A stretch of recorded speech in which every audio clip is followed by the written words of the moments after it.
Nós te louvamos e te agradecemos, ó Pai, por esse culto abençoado, pelo louvor, ó Deus, oportunidade de adorar o Senhor e de ouvirmos verdades profundas através dos louvores entoados a Ti, Senhor. Deus, nós queremos pedir nesse momento também a direção sobre a vida do Teu Filho e que o Teu Espírito Santo esteja dando a direção àquilo que já foi falado ao coração dele, que ele consiga transmitir com clareza, uma clareza dada pelo Espírito Santo, uma unção derramada sobre a vida dele, e que nós possamos sentir a palavra do Senhor tocando em nosso coração aqui nessa noite, que o Teu Espírito Santo venha tocar no nosso coração, nas nossas necessidades, aquilo que precisamos ouvir da Tua parte, ó Deus, através da Tua palavra. Nós te louvamos e te agradecemos por tudo, em nome de Jesus. Amém. Amém, irmãos? Glória a Deus. Pastor Marcos.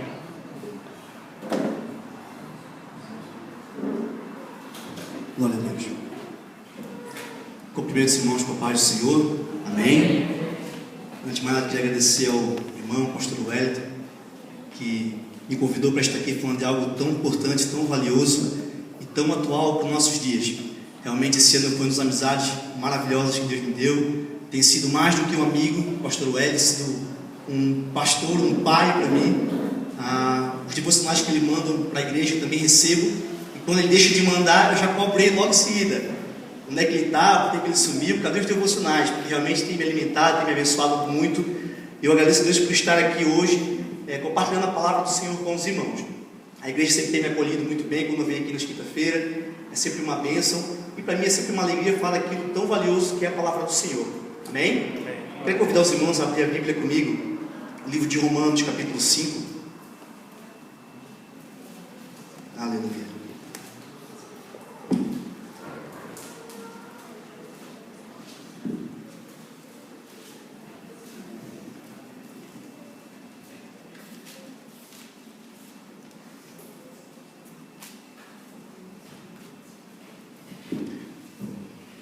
Livro de Romanos, capítulo 5, vamos ler do verso 1 até o verso 11.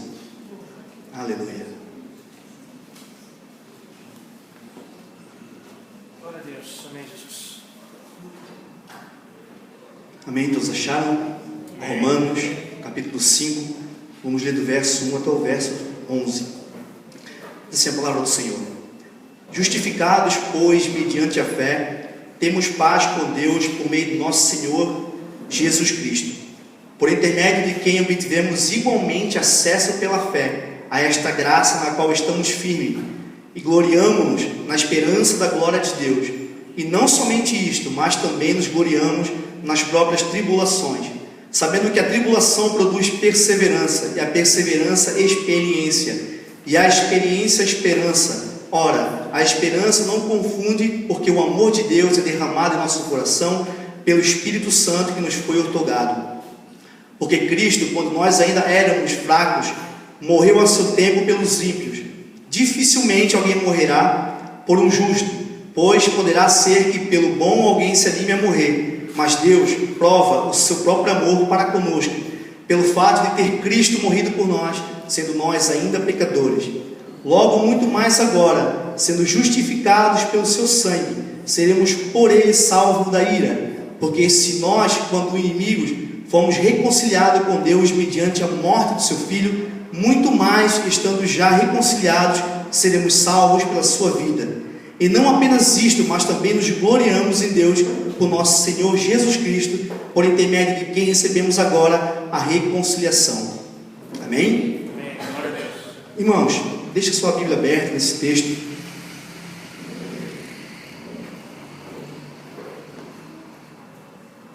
Antes de nós entrarmos na palavra, nós vamos abordar hoje o tema só a fé ou somente a fé. E um tema que por muitos é desconhecido. Alguns até já ouviram falar desse grande lema da reforma, o primeiro pilar, mas muitos não sabem por trás desse grande tema o que ocorreu, o que aconteceu. E quando a gente se depara com a verdade desse tema, a gente chega a uma conclusão e faz uma pergunta: o porquê que nós estamos tão longe, tão distante de algo tão precioso como esse, que é somente a fé? Mas para a gente poder entender a palavra de Deus que nós lemos, entender o que significa esse grande pilar da reforma, nós temos que entender um pouco do que aconteceu com a vida de Martinho Lutero o homem usado por Deus para fazer essa grande reforma que nós conhecemos hoje. Talvez seja o maior avivamento que a igreja já desfrutou depois do Pentecostes. Nenhum avivamento na história foi tão valioso, tão poderoso e teve tantos efeitos como a reforma protestante. Algo que alcançou não só a Europa, mas todo o continente, todo o mundo. Algo que tocou vidas, impulsionou vidas a morrer pelo Evangelho. E hoje parece que a gente não ouve falar, ou parece que muitos não conhecem. E quando a gente conhece esses pilares, é quase como se fosse uma segunda conversão. A gente abre o nosso coração realmente para algo valioso, que é a palavra de Deus, e muitos dos nossos conceitos errados, que nós ouvimos diariamente pela mídia, pela internet, mudam automaticamente porque a palavra fica clara aos nossos olhos. Pois bem, a única biografia que nós temos sobre Martinho Lutero foi registrada em 1549 por Philippe Melanchthon. Ele relata que Lutero ele ia estudar direito para ajudar a sua família com as despesas. Só que ele não termina isso, ele vai para um lugar estudar teologia. Ele vai para um mosteiro agostiniano, e ali ele vai se dedicar ao estudo à palavra de Deus. Geralmente assim, a gente sempre é pegado de surpresa por Deus, achando que o nosso sonho, nosso projeto é maior, é melhor, mas o sonho de Deus sempre é melhor. Apesar de a gente fazer plano, não, a gente quer ser desse jeito, quer ser um grande doutor, um grande psicólogo, um grande pedagogo, um grande advogado, mas o que Deus escolhe para a gente é sempre o oposto, sempre diferente. E o caminho de Deus sempre é melhor do que o nosso caminho, graças a Deus. Amém?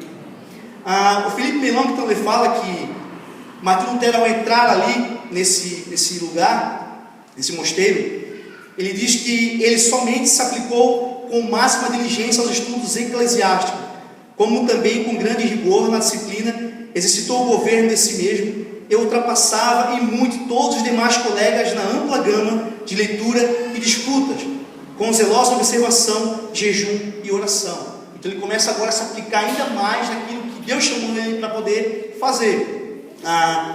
Porém, os seus esforços não traziam segurança. Isso piora quando um amigo dele acaba falecendo.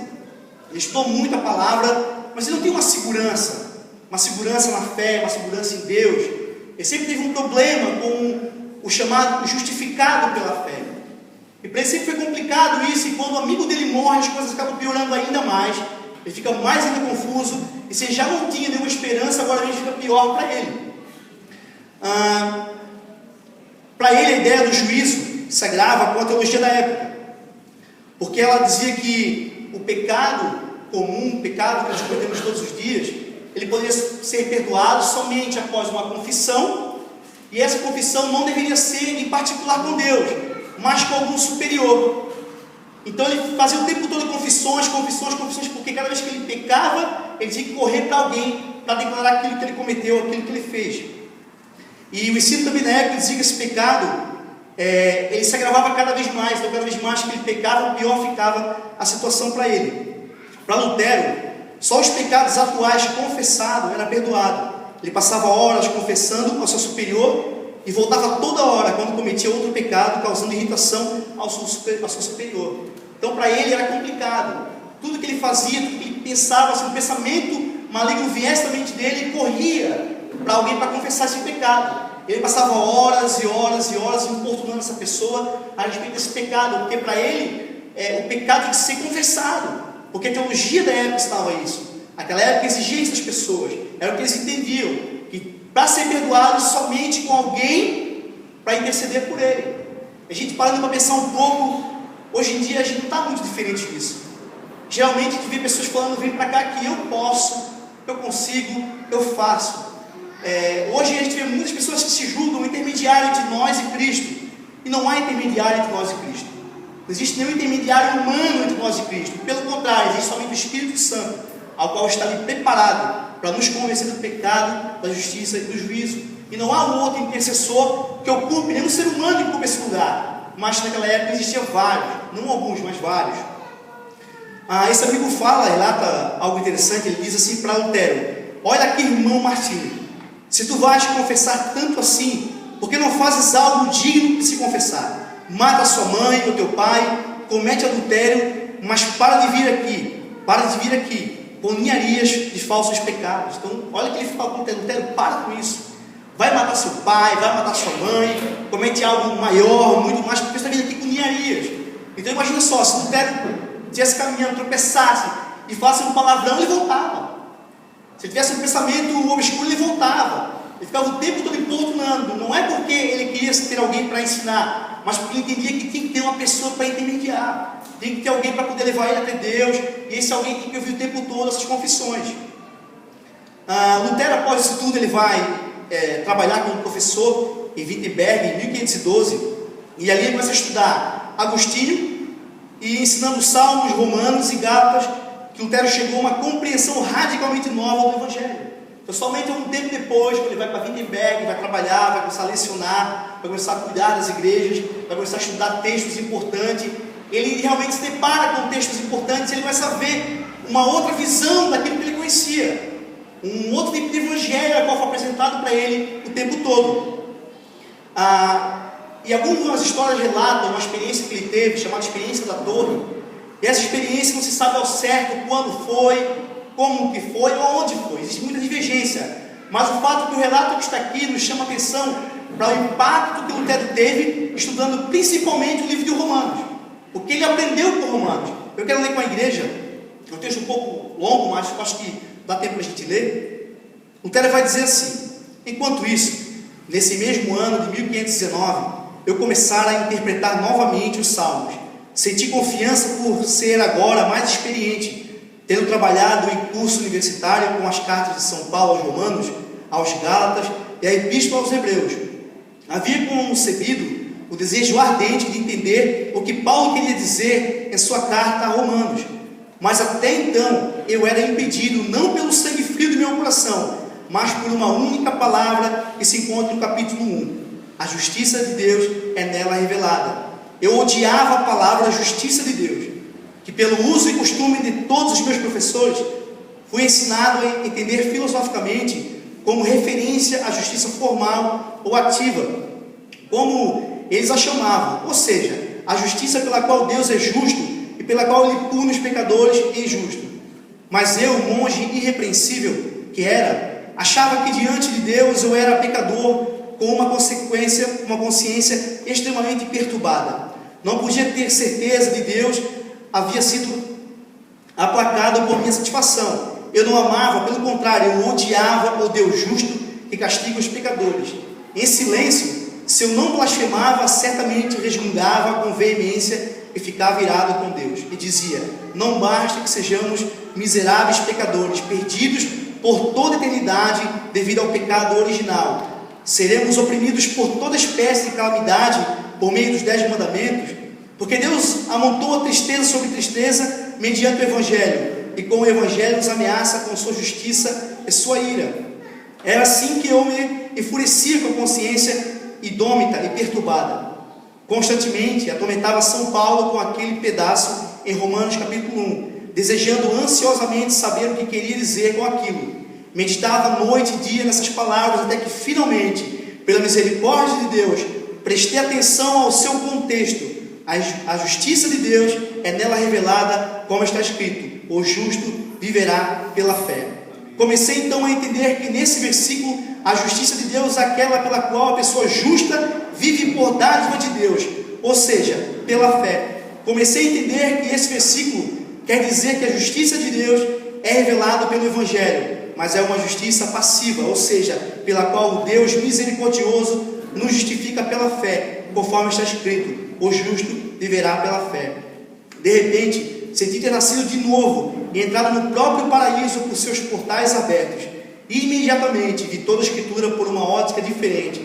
Percorri de memória as Escrituras e descobri que outros termos tinham significado análogo, ou seja, a obra de Deus, que é o que Deus opera em nós, o poder de Deus que nos torna poderosos, a sabedoria de Deus com a qual Ele nos torna sábios, a força de Deus, a salvação de Deus, a glória de Deus, exaltava estas minhas mais doces palavras.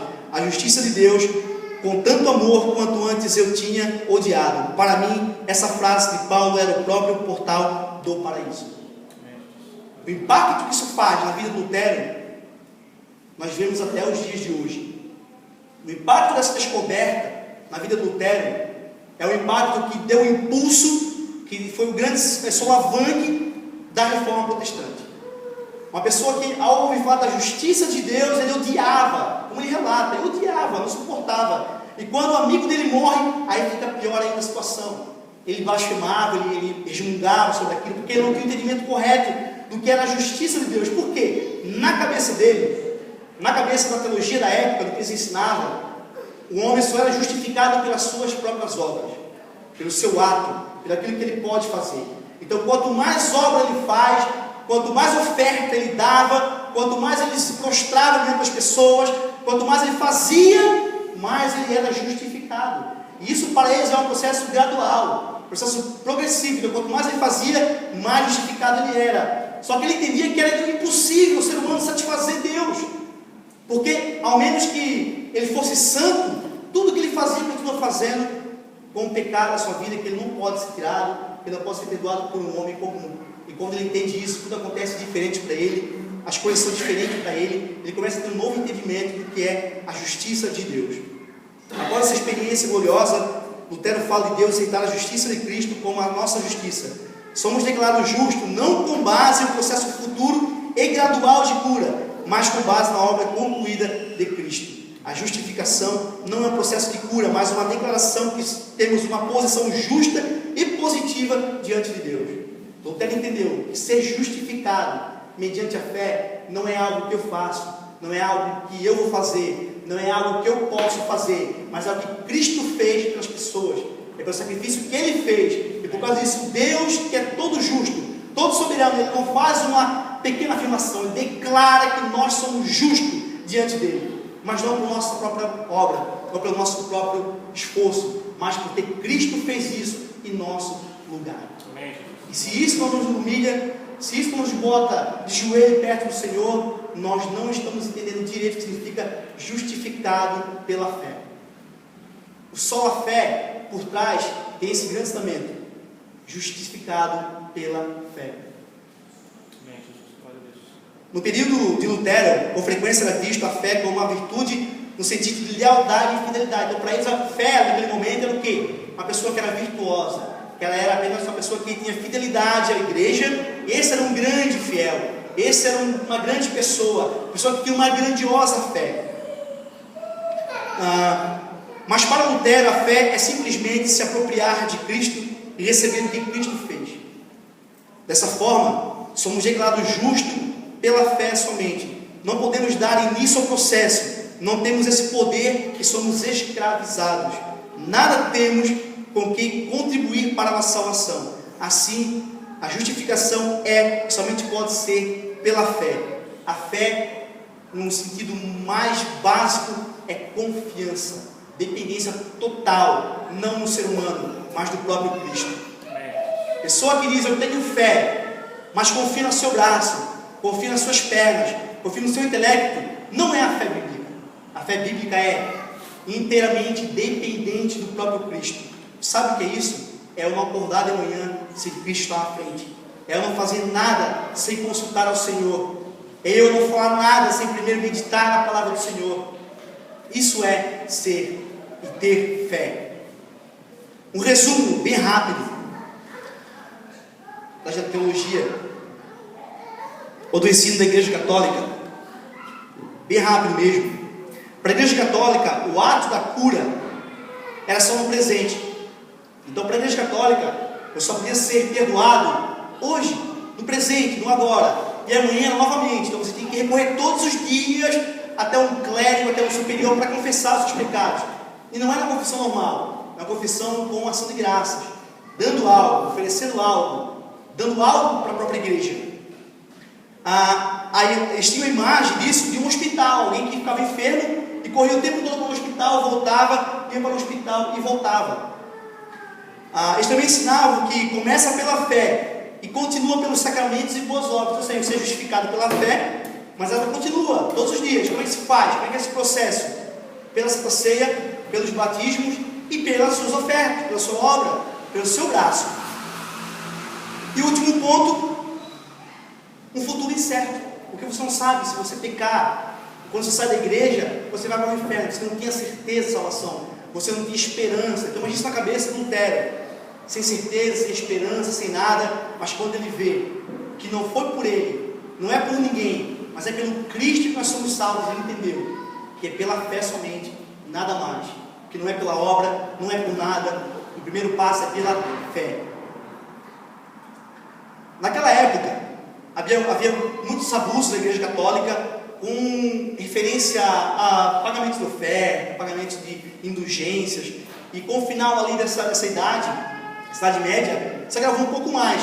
Eles precisavam muito de dinheiro para construir a Basílica de São Pedro, e eles tinham que arrecadar de alguma forma esse dinheiro, porque agora a mensagem do Lutero estava ali propagando, as pessoas começaram a entender que não podíamos pagar para ser salvo, que agora a salvação é por graça, ou seja, não precisa pagar mais nada, é só se arrepender e ir até Cristo, e começou a faltar um pouco de dinheiro na igreja.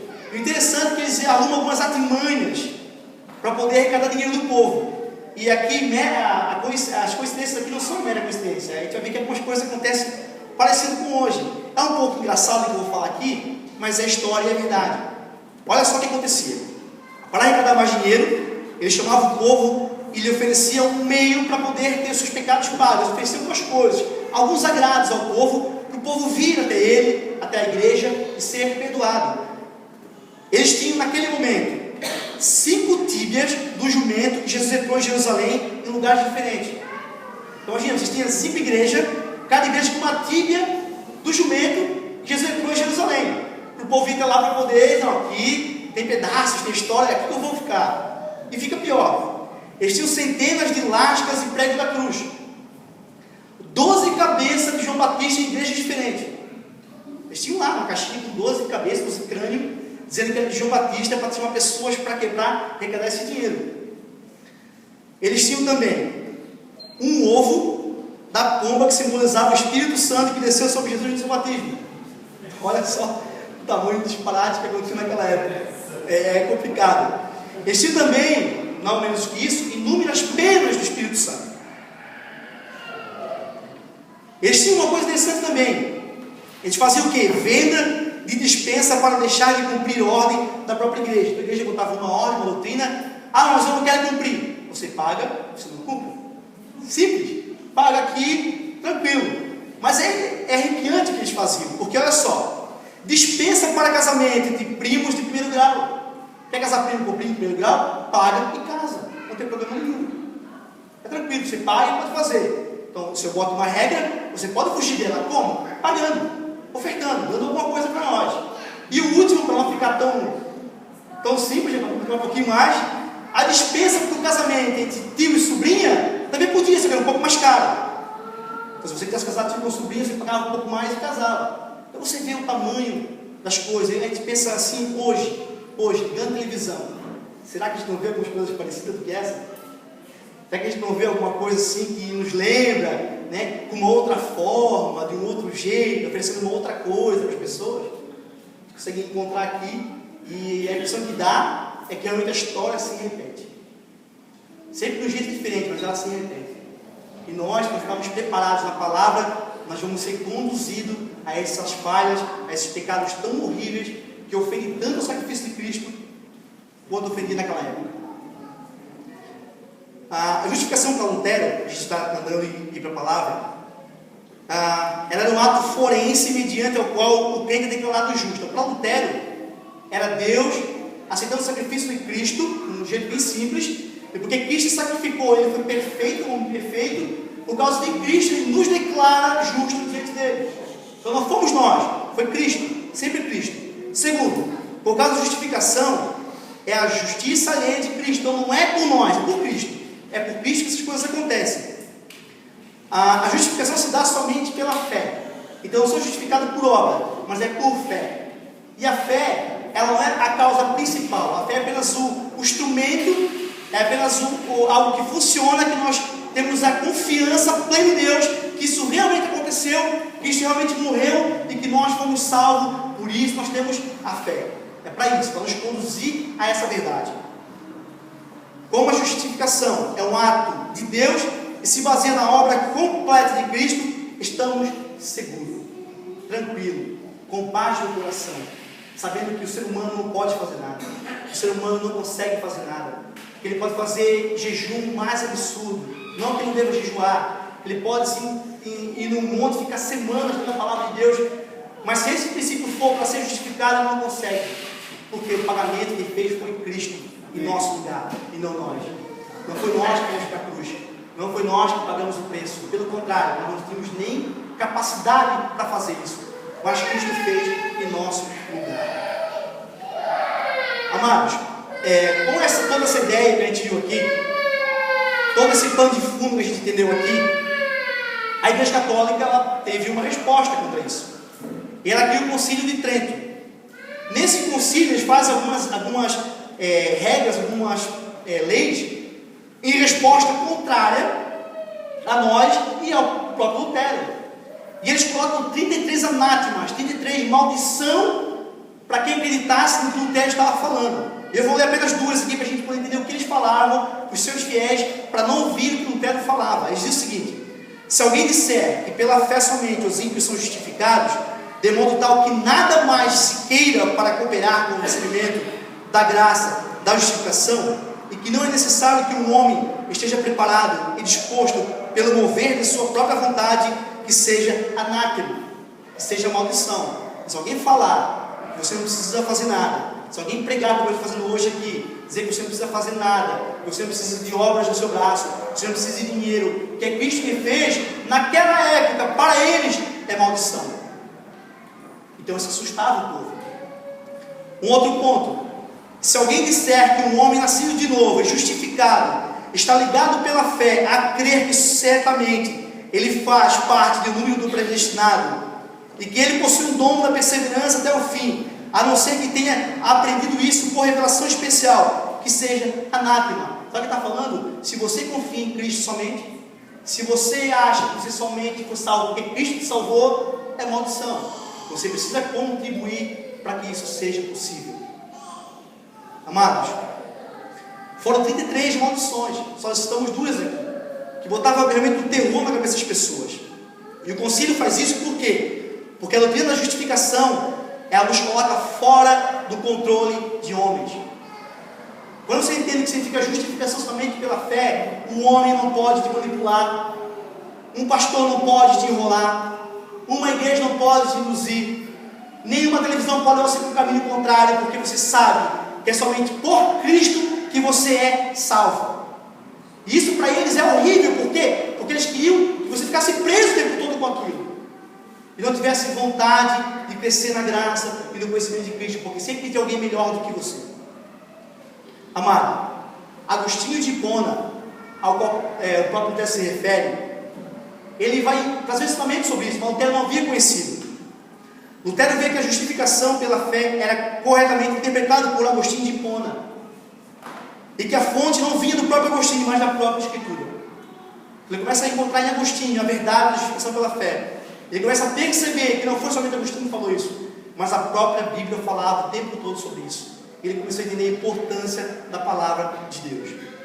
Amado, dito isto, nós vamos entender agora o que significa o texto que nós lemos nessa noite, e o quão importante é, o quão valioso é a reforma para nós nos dias de hoje. Amém? Amém. Eu quero convidar você a olhar para o texto que a gente leu ali. Quero fazer apenas uma breve introdução, acho que o horário está se esgotando. Amados, no capítulo 1 de Romanos, no versos 8 e 32, Paulo está falando que todos os ímpios pecaram. Todos os ímpios pecaram.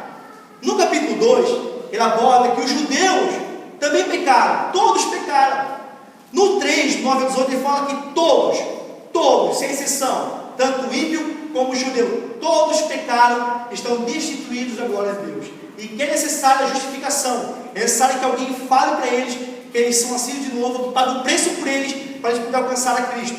No capítulo 4, o próprio Paulo vai trazer a ideia de Abraão e a ideia do próprio Davi, mostrando que sempre foi pela fé e nunca por obras. No capítulo 5 ele mostra que a justificação pela fé é atrás bênçãos para nossas vidas, maravilhas para nossas vidas, que nós não devemos esquecer nunca. No capítulo 6 ele fala que nós estamos livres do pecado. No 7 livre da lei, e no 8, livre da morte. Então Paulo ele traz 8 capítulos mostrando o poder da justificação que nós temos diante de Deus, porque Cristo pagou o preço em nosso lugar. Quero convidar você lá para o versículo 1.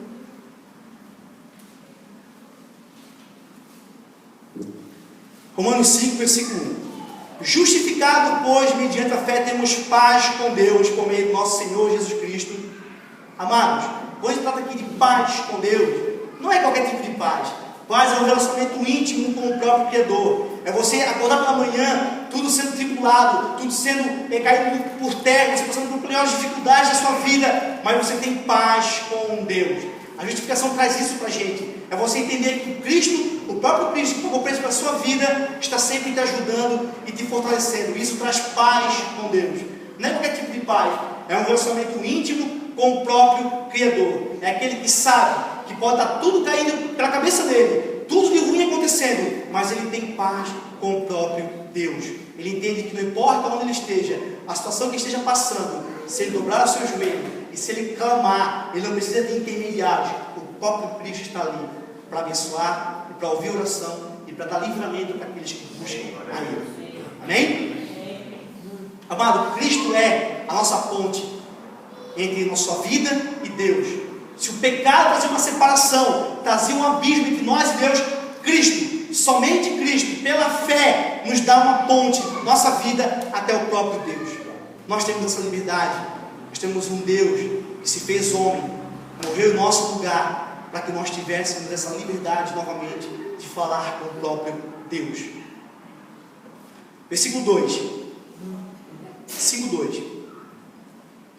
Por intermédio de quem obtivemos igualmente acesso pela fé a esta graça na qual estamos firmes e gloriamos na esperança da glória de Deus. Amado, nós temos acesso à graça, acesso à salvação, acesso a essa oportunidade tão maravilhosa.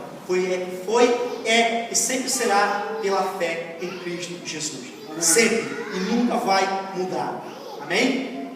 Os judeus eram separados de Deus pelo véu do templo, os gentios pelo muro que circulava o templo. Mas a Bíblia fala no livro de Lucas 23, 45 que Jesus na sua morte rasgou esse véu. E Efésios 2,14 que ele derrubou esse muro. Então não há mais nada que nos separa do amor de Deus. Nada. A Bíblia é bem clara. Nada nos separa do amor de Cristo Jesus. Nem a dificuldade, nem a luta, nem a tribulação, nem a altura, nem a profundidade. Nada pode nos separar do amor de Deus que está em Cristo Jesus, nosso Senhor. E isso nós temos pela fé, por Cristo. Amém? William Barclay, pastor escocês do século XX, diz que a palavra grega prosagog tem 3 significados. Significa acesso. Acesso a alguém na presença de um rei, acesso de um adorador a Deus e acesso a um porto seguro. Então, Deus nos dá esse acesso. Deus nos dá esse acesso a um porto seguro. Quando tudo está passando por dificuldade, nós temos um porto seguro, que é o próprio Cristo.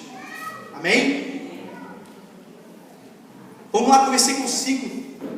Capítulo 5, versículo do 3 ao 5. Aleluia. E não somente isto, mas também nos gloriamos na própria tribulação, sabendo que a tribulação produz perseverança, e a perseverança experiência, e a experiência esperança. Ora, a esperança não confunde, porque o amor de Deus é derramado em nosso coração pelo Espírito Santo que nos foi outorgado. Amado, a dificuldade, ela tem um papel nessa vida, ela tem um papel pedagógico, ela nos ensina. Quantas vezes nós passamos por luta, por tribulação, por dificuldade, muitas vezes abandonamos Deus, abandonamos a fé, abandonamos ao Espírito Santo, fizemos pela nossa própria força, e quando Deus intervém, quando Ele faz algo na nossa vida, a gente vê o quanto nós fomos pequeninos, e quanto fomos imaturos em reclamar com Deus pelas nossas dificuldades. Porque sempre que a tribulação vem, ela vem para nos ensinar algo valioso. Que as lutas com Deus, ela tem um aspecto pedagógico, é para nos ensinar, para nos mostrar que nós não somos nada, que nós não conseguimos nada, mas Deus pode, Cristo pode, e Ele já fez o nosso lugar. Então as lutas, ela tem esse papel de nos ensinar, de nos moldar à vontade de Deus. Então quando nós passamos por dificuldade, não devemos reclamar, não devemos murmurar, não devemos abandonar a Cristo, ou muitas vezes pecar contra o Senhor, mas dobrar o seu joelho e dizer: fala, Senhor, porque o teu servo ouve. Assim como o Jó, que passava por tanta dificuldade como passou, vai dizer que antes eu ouvia falar, mas agora, depois de passar por tudo que eu passei, eu vi ao Senhor. Isso mostra que antes eu tenho conhecimento de ouvir, agora eu tenho conhecimento de viver com o próprio Deus. Nós temos que ter essa mentalidade, que a luta vem, não é para nos matar, não é para nos prejudicar, mas é para nos fortalecer na fé. Aí tem um aspecto pedagógico. Amém? O John Piper vai dizer o seguinte: este é o propósito universal de Deus para todo sofrimento cristão, mas contentamento nele e menos satisfação no mundo. A melhor coisa que tem para a vida de um crente que está esfriando é passar por dificuldade, é passar por luta.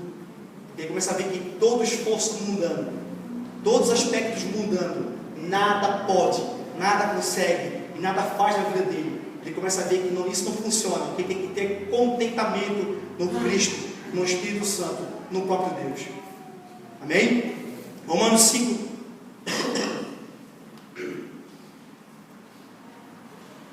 Romanos 5, do 5 ao 8.